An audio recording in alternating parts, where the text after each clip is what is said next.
Hello मेरे प्यारे student, good morning. Welcome to A to Z teaching classes. तो आज का जो हमारा बेहद इम्पॉर्टेंट टॉपिक है वो है कोलराउस का नियम, राउल्ट का नियम और उसकी सीमाएं। तो जो हमारा पहला नियम है वो है राउल्ट का नियम। ये कह रहा है किसी अवाष्पशील विलेय पदार्थ के विलयन में वाष्प दाब का आपेक्षिक अवनमन विलेय के मोल प्रभाज के बराबर होता है। अब इसका जो इम्पोर्टेंट की पॉइंट है वो पकड़िएगा। विलयन यहाँ से वाष्प दाब का आपेक्षिक अवनमन, वाष्प दाब का आपेक्षिक अवनमन विलेय के मोल प्रभाज के बराबर होता है। तो हमारी जो कल की क्लास आई थी उसमें मोल प्रभाज, मोलरता तीनों टॉपिक के बारे में बताया गया था। अगर आप लोगों ने वो क्लास नहीं देखी है तो ज़रूर जाके देखें। तो इसमें बोला है कि वाष्प दाब का आपेक्षिक अवनमन। तो आप लोगों ने वाष्प दाब का आपेक्षिक अवनमन पढ़ा होगा। ये जो हमारा फार्मूला होता है P0 minus PS upon P0, जहाँ P0 होता है शुद्ध विलायक का वाष्प दाब और ये होता है हमारा विलयन का वाष्प दाब। तो ये हमारा फार्मूला होता है वाष्प दाब का अपेक्षिक अवनमन का। तो ये हमारा फार्मूला जो है वाष्प दाब का अपेक्षिक अवनमन का है और ये है विलेय के मोल पर। तो कल मैंने आपको बताया था अगर ऊपर कैपिटल N है और नीचे 2 बार कैपिटल N आए अगर फार्मूले में तो वो विलायक का मोल प्रभाज होता है। अगर 2 बार स्मॉल n आए तो वो विलेय का मोल प्रभाज होता है। यहाँ पे बोला है कि विलेय के मोल प्रभाज, इसलिए यहाँ पे स्मॉल n आया है, small n upon small n plus capital N। तो वाष्प दाब ये हमारा हो गया वाष्प दाब का अपेक्षिक अवनमन। तो वाष्प दाब का अपेक्षिक अवनमन विलेय के मोल प्रभाज के बराबर होता है। तो आप लोगों को याद हो गया होगा और इसका एक फार्मूला निकल के आता है P0 minus PS upon P0 बराबर N में ये हो जाएगा, ये मोलों की सब विलेय के मोलों की संख्या है। तो यहाँ पे हो जाएगा विलेय का अणुभार, सॉरी विलेय का भार तो WA अपॉन में MA अपॉन WA अपॉन में MA प्लस WB अपॉन में कैप MB। यही हो गया हमारा। तो अब ऐसे न करके आपको मैं सीधे सीधे बता दूं कि जो यहाँ पे होता है विलेय का अणुभार, इसमें जो एक ये होता है इसको हम इन्फिनाइट मान लेते हैं। तो यहाँ पे बच्चा है small n upon capital N। तो इसका जो फार्मूला है वो निकल, अगर हम यहाँ भी करें तो इसको हम इन्फिनाइट मान लें तो हो यहाँ पे हम इसको इन्फिनाइट रख लेते हैं। ठीक हो जाएगा P0 minus PS upon P0 बराबर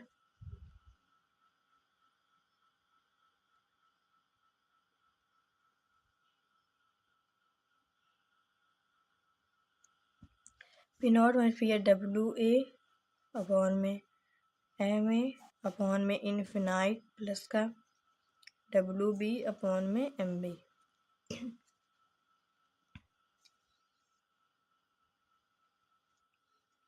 P0 माइनस का PS अपॉन में P0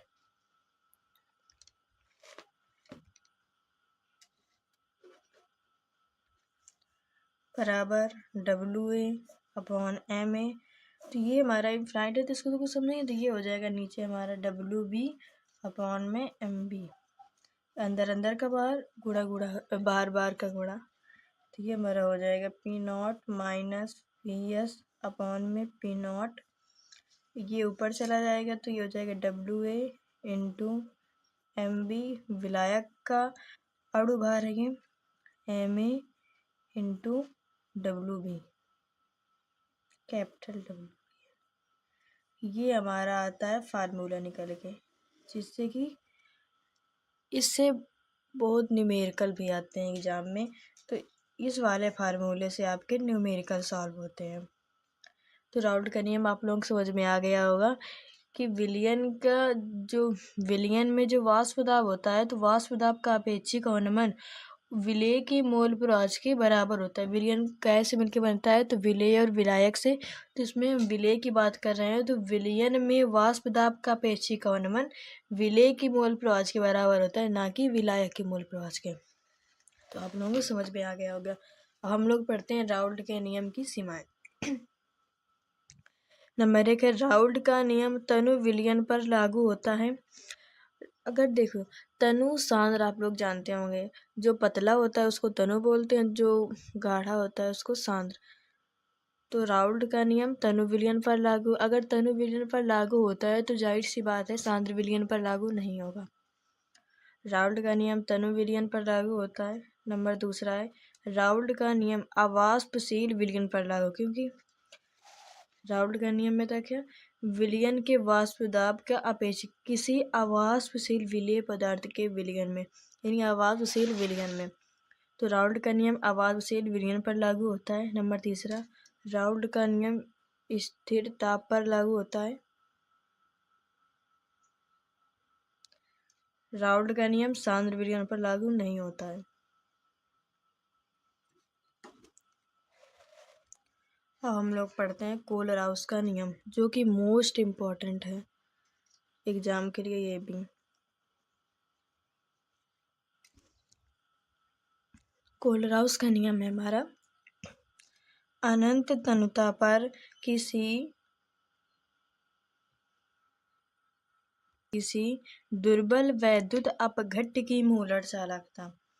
अनंत तनुता पर किसी दुर्बल वैद्युत अपघट्ट की मूलर चालकता, धनायन की मूलर चालकता तथा ऋणायन की मूलर चालकता के योग के बराबर होती है। एक बार फिर से सुनिएगा, अनंत तनुता पर किसी दुर्बल वैद्युत अपघट्ट की मूलर चालकता, धनायन की मूलर चालकता तथा ऋणायन की मूलर चालकता के योग के बराबर होती है। जहाँ पर ये हमारा है, यहाँ पे हम नॉट भी लिख सकते हैं, और ये अनंत है इसलिए हम यहाँ पे इन्फिनाइट भी लिख सकते हैं। तो जो यहाँ पे है लैम्डा एम इन्फिनाइट, ये होता है हमारा दुर्बल वैद्युत अपघट्ट की मूलर चालकता, ये होती है हमारी धनायन की मूलर चालकता, और ये होती है हमारी ऋणायन की मूलर चालकता। तो किसी दुर्बल अनंत तनुता पर, फार्मूले से डेफिनेशन कैसे बनाते हैं, अनंत तनुता पर दुर्बल वैद्युत अपघट्ट की मूलर चालकता, धनायन की मूलर चालकता, ऋणायन की मूलर चालकता के योग के बराबर होती है। एक बार फिर से, अनंत तनुता पर दुर्बल वैद्युत अपघट्ट की मूलर चालकता, धनायन की मूलर चालकता, ऋणायन की मूलर चालकता दोनों के योग के बराबर होती है।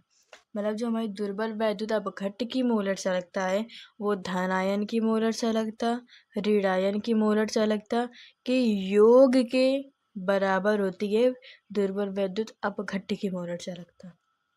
जहाँ